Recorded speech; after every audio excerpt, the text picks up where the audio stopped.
He was barely out of his teens when his name became synonymous with fear. Not because of one crime, but because of how fast everything unraveled. 3 lives lost in just a few months, none of them the people he was actually looking for. What makes this story unsettling isn't just the violence, it's how a single moment of anger, triggered by a newspaper article, set off a chain of decisions that couldn't be reversed. And even in his final hours, the question still lingered: was this justice, or the result of a system that failed long before the first shot was fired? From the outside, his story looked like it started with violence. But the cracks were there long before anyone was hurt. He was born into chaos, raised in a neighborhood where gangs weren't a phase, they were a fact of life. Arguments, substance abuse, and instability weren't rare moments in his home. They were the background noise of his childhood. By the time he was old enough to understand what was happening around him, the structure most kids rely on was already gone. His father disappeared early, leaving behind anger, confusion, and a void no one stepped in to fill. Older influences filled that space instead, pulling him toward drugs and street loyalty while school quietly faded into the background. There were moments when things could have gone differently. He was athletic, naturally gifted, and people around him saw potential. But potential doesn't mean much when survival feels more urgent than the future. Trauma went unaddressed, discipline never arrived, and escape became the goal. By his early teens, the path ahead wasn't unclear, it was already chosen. And once he stepped into that world, it didn't take long before something happened that would push him past the point of turning back. But the real trigger wasn't violence itself, it was a death that felt personal. The moment that flipped everything wasn't his own arrest, or even a close call with police. It was the death of someone he considered family. A close friend was killed during a botched robbery, shot by a store owner who refused to go down quietly. Just like that, it was over. No second chance, no loyalty honored, just another name added to the streets. But what really stayed with him wasn't the death itself, it was what came after. A newspaper article circulated, breaking down the incident for the public. And buried in those lines were comments he believed crossed a line. Words he took as disrespect. Not just toward his friend, but toward his entire crew. To most people, it would have been background noise. To him, it felt like humiliation printed in ink. The kind you don't forget. The kind that eats at you. He replayed it over and over, convinced someone nearby had spoken out of turn and needed to be taught a lesson. From that point on, it wasn't about logic or consequences. It was about retaliation, about restoring pride, and in his mind, someone had already been chosen to pay the price. What he didn't realize was that his first act of revenge wouldn't hit the intended target at all, and once that line was crossed, there was no pulling him back. The first shot wasn't planned the way he imagined. It didn't happen in a store or on a street corner. It happened crammed inside a vehicle, late at night, with tempers already flaring and paranoia riding high. What was supposed to be a simple confrontation spiraled out of control in seconds. Gunfire erupted, the chaos was instant, and when it was over, the wrong person was bleeding out. The bullet that ended a life wasn't meant for him, but intent didn't matter anymore. One man was dead, another wounded, and the line between threat and murderer had officially vanished. Instead of stopping, he ran. Warrants went out. His name started circulating, and for the next few months, he moved through the city like a shadow, convinced every siren was coming for him. The fear didn't slow him down, it sharpened him. Hiding only fed the paranoia. Every look felt suspicious. Every rumor sounded like betrayal. And as the pressure closed in, he became convinced that people around him were talking to police. That belief would soon turn deadly. Because the next time he went looking for someone, he wasn't leaving without pulling the trigger. Just after sunrise, he walked out of his apartment with a weapon and a name fixed in his head. He was convinced someone close to him had been feeding information to police, and in his world, that label came with only one outcome. This wasn't impulsive anymore, it was deliberate. When he reached the apartment, the plan immediately collapsed. The person he was hunting wasn't there. Instead, someone else answered the door. A woman who had nothing to do with the streets, the rumors, or the pressure closing in on him. She was getting ready for work, unaware that danger had followed her home. What happened next was over in moments. Panic filled the room, voices were raised, and then it was silent.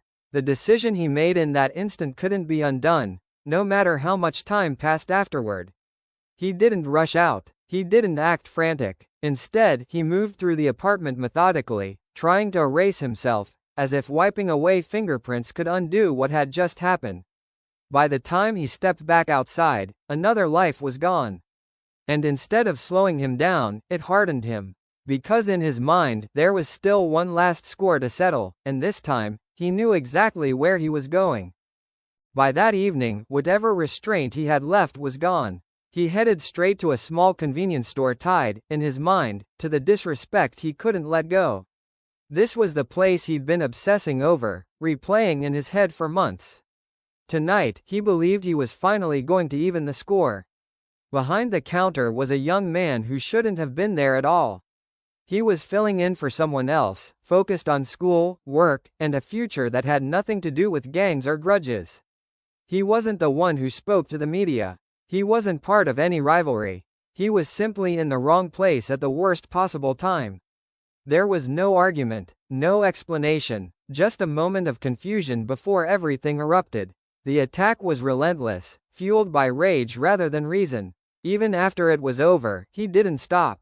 He trashed the store, set it ablaze, and walked away as flames began to rise behind him.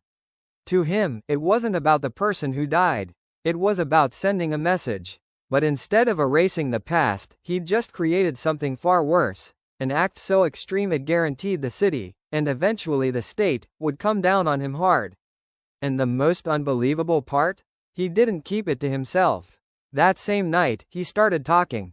He couldn't stay quiet. Almost immediately, he began unloading what he'd done, speaking with a level of detail no outsider should have known.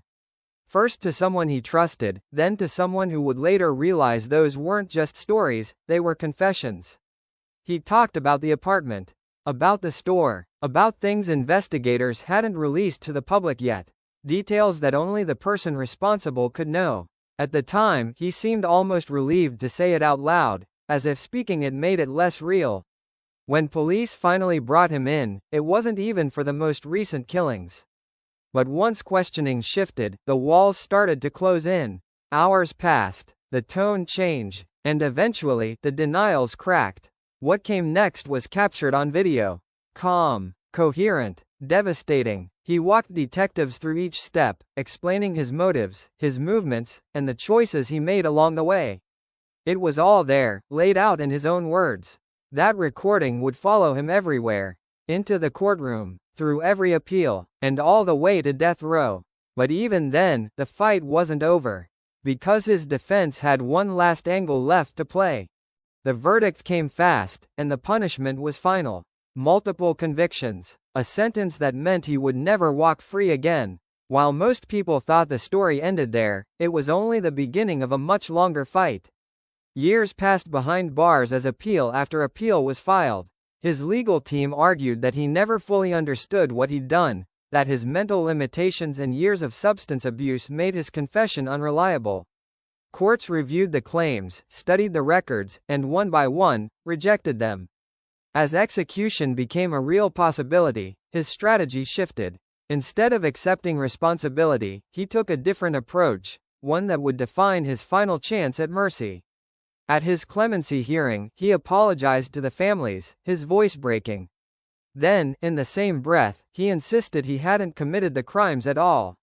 That contradiction changed everything. Prosecutors pushed back hard, replaying his own words, pointing out the details he'd shared long before police ever connected the cases. Families of the victims spoke, reminding everyone what had been taken from them. When the vote came down, it wasn't close. Mercy was denied, and with that decision, the clock officially ran out. In the end, there were no dramatic speeches. No last-minute reversals. Just a man facing the outcome of choices made years earlier, and families who had waited decades for an answer they could finally live with. Some saw justice carried out exactly as it should be.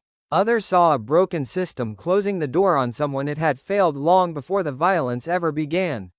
What makes this story unsettling isn't just how it ended, but how easily it could have unfolded differently at so many points along the way. A comment printed in a paper.